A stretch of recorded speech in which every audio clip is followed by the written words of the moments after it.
Good morning, good afternoon, wherever you might be in the world at large.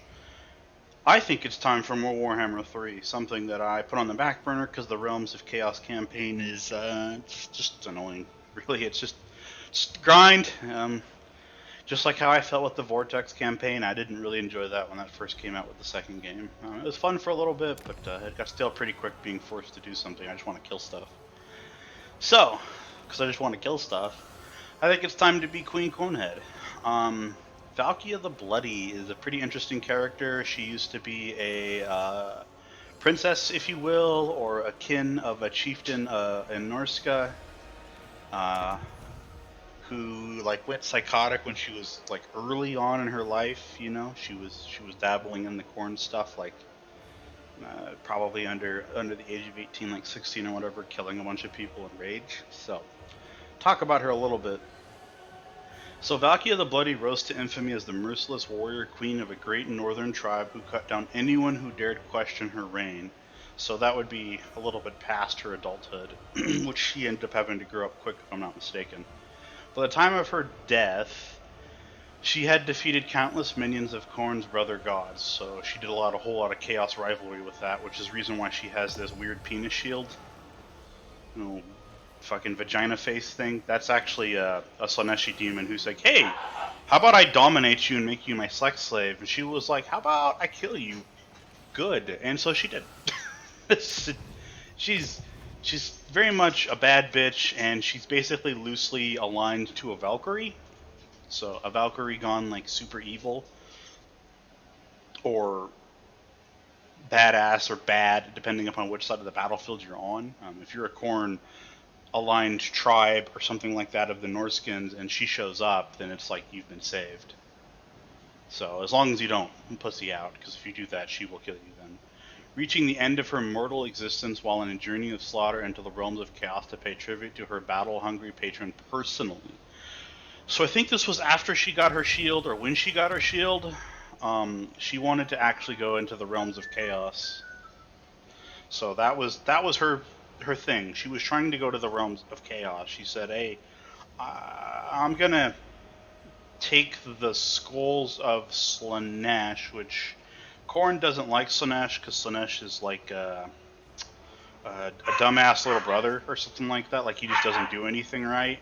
So that's the reason why Khorne doesn't like Slaanesh. Slaanesh plays with killing.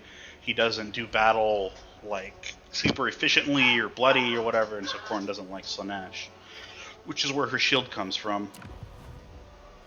The Blood God raged at Valkia's passing, his fury so thunderous that it awoke her from death, and taking her in her claws, reforged the Queen into a vision of destructive power. So that's where you get this model where she's not really human. The only thing that's human about her, she's got 2 legs, 2 arms, and a head.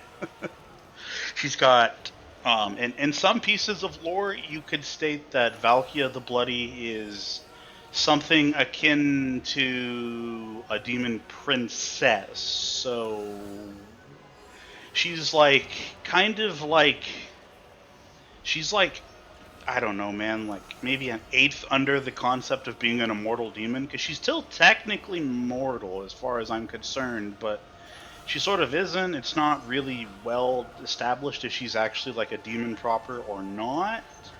So she's fairly much a human. It's a bit of a funky thing. Let's see if we can't find an older picture of her when she actually was a woman.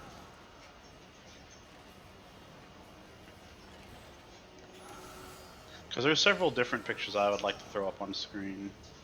Ah, yes, here's the older style one from the wiki.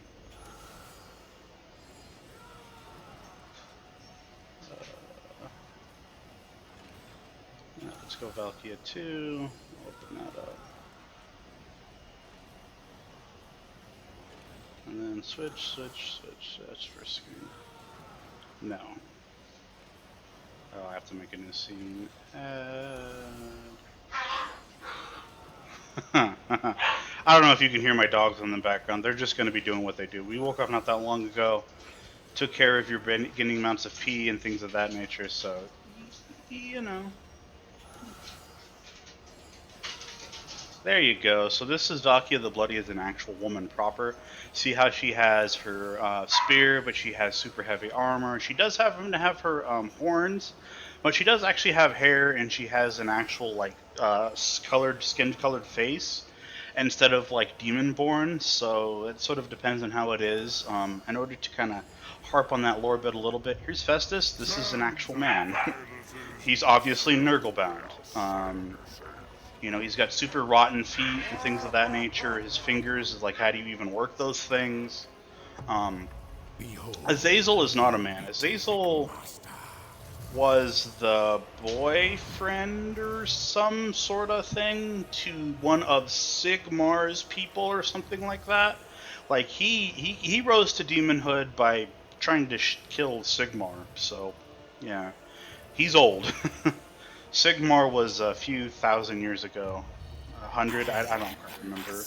And then here's Village and the Cursling. So he has this weird little thing growing out of his back. So he's a Superman. So he's actually like a good melee fighter. And he's got this little Zinchian guy hanging out of him. So there's that. Of course, you have Sigvald the Magnificent, which is one of the old, as far as Total War is concerned, people. But he's Slanesh. This dude is literally like as old as the world. He's like one of the oldest beings in the world. Kolek Suneater, he's a dragon ogre, which dragon ogres are not messed with by the old ones. The dragon ogres and dragons proper, which also the Cathayan dragons, were here before the old one showed up. Were here before the subsequent invasion from Chaos. And then, of course, the Lord of the End Times himself, Archeon the Everchosen. And then, because of technical limitations, Be'lakor is in the Warriors of Chaos roster. The first Demon Prince. Apparently he can't be a Daniel because technical limitations is basically what Creative Assembly said. But Valkia, Chaos Warriors are mortals who have left their natural way of life, chosen to dedicate themselves to a Chaos God in order to gain their favor, with the ultimate goal of demonhood and eternal life. So that's kind of what they're doing. They're basically like, yo, I'll pledge my life to you, you make me not immortal. Deal? Yeah, it doesn't really work out that way. You could try to swindle your way with the demons of chaos, but best of luck. They're bastards, so who live nothing more than spending terror and death to those weaker than themselves. So it's very much a Norse, if you will, Viking kind of lifestyle that this is extrapolated upon. Kill or be killed, Darwinism at its absolute finest, the strongest must survive. Gathering above them the northern tribes of the various marauders despite the lands of milk and honey to the south. So that's basically where they look at it. They look at Southern Empire and the Empire proper as pussies, basically. Like, they're weak. The Northern Chaos tribes members, the Northern Chaos Norskins, see the Southern Chaos people, Norskins, is also weak. Like, you have it nice. You actually know what sunshine looks like, and you don't have demons. It's like your life is so much easier. Like, you're weak too, so that's very much in their own culture as well. It's not really extrapolated on in Total War because it's just a minute detail, but it does exist. Armies of chaos southward, either raiding across the icy seas, long ships, or marching into wreck, crimes, and destruction upon the cities and strongholds of the old world. Now, to put this up, I think it's Sel Elk or whatever came down here and pissed Cetra off and took like his crown or something like that, and Cetra came all the way up here and he took a big, nice, healthy, undead shit on Norska. So there is sometimes, people will go far to do crazy things. So the Warriors of Chaos are no longer a not settled faction, so we're going to go ahead and add that as the Lord Burb, and I will see you guys in just a little bit when we actually start Valkia proper. I just wanted to talk about some of the lore and some of the excitement that I have about this game, because this has been the version we've been all waiting for. Love you guys. Bye.